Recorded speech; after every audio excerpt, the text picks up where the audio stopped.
West Agartala police station গত কিছুদিন আগে আমরা একটি ছিনতাইবাজের দলকে আমরা গ্রেপ্তার করেছিলাম। এই 4 জনকে আমরা অ্যারেস্ট করেছিলাম।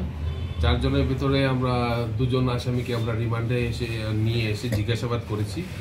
এখানে একটা চুরি হয়েছিল রামনগরে শ্রী বাদল চক্রবর্তীর বাড়িতে, সেই কেসে ওনাদেরকে আমরা অ্যারেস্ট করেছিলাম। তারা বেসিক্যালি মোবাইল, যারা রাস্তাতে পেডিস্ট্রিয়ান থাকে তাদের থেকে মোবাইল ছিনতাই করতো। তো এই ছিনতাইবাজের দল থেকে আমরা অনেকগুলো মোবাইলও উদ্ধার করেছিলাম। এখন তাদেরকে রিমান্ডে এনে জিজ্ঞাসাবাদ করে আমাদের রামনগর আউটপোস্টের ওসি আপনার শুভেন্দু দাস সাব ইন্সপেক্টর আর সাব ইন্সপেক্টর মনীষ পাল, তাদের নেতৃত্বে জিজ্ঞাসাবাদ করে তাদের কাছ থেকে আমরা এই রিমান্ডের জিজ্ঞাসাবাদের পরে আমাদের এই 3টেই শ্রীকৃষ্ণর মূর্তি, ভগবানের মূর্তি যে বহুমূল্য, এগুলি আমরা উদ্ধার করেছি। সেগুলি তারা রামনগর 10 নম্বরের শুভঙ্কর কুণ্ডুর বাড়ি থেকে চুরি করেছিল বলে তারা স্বীকার দিয়েছে। সেই বলে আমরা এগুলি তাদের থেকে উদ্ধার করেছি। 2টি মোবাইল পাওয়া গেছে, মোবাইলও আছে, আরও 2টি মোবাইলও উদ্ধার হয়েছে তাদের কাছ থেকে।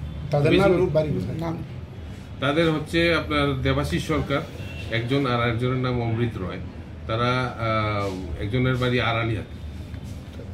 তাদের সঙ্গে আর কারো কি কোনো যোগসূত্র রয়েছে? আরও 2 জন তো অলরেডি আমরা অ্যারেস্ট করেছি, ওরা অলরেডি জেলে আছে, জুডিশিয়াল কাস্টডিতে আছে।